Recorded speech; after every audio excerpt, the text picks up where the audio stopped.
Apple has added a way to make your own custom iPhone wallpapers light on your device. That's right, no apps, no downloads, it's built light into iOS 26.5, which just came out. If you've not updated yet, make sure you do that.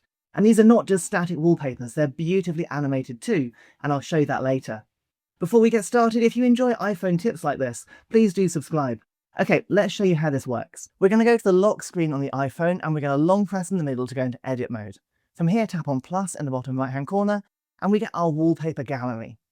From here, we're going to scroll down a little bit until we find the Pride section and we're going to choose the new vertical stripes wallpaper that's part of the Pride collection this year.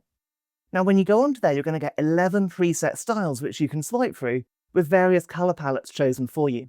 But if you keep swiping all the way to the end, well, that's where the real magic happens. Because here you can choose any amount of colours from 1 to 12, and it will create your own bespoke wallpaper using the colours that you've chosen. Every time you select or deselect a colour, the wallpaper is going to regenerate, meaning you get something completely personal and bespoke to you.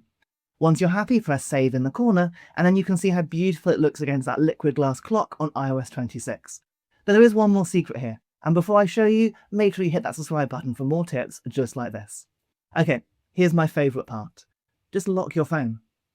With your always on display, that wallpaper is going to beautifully fade down to thin vertical bars with just that colour peeking through. And then when you tap on the screen to wake it, it's going to blossom into that full colour wallpaper again for you. It really is beautiful. And that's it. If you enjoyed this video, I think you're going to love this one next.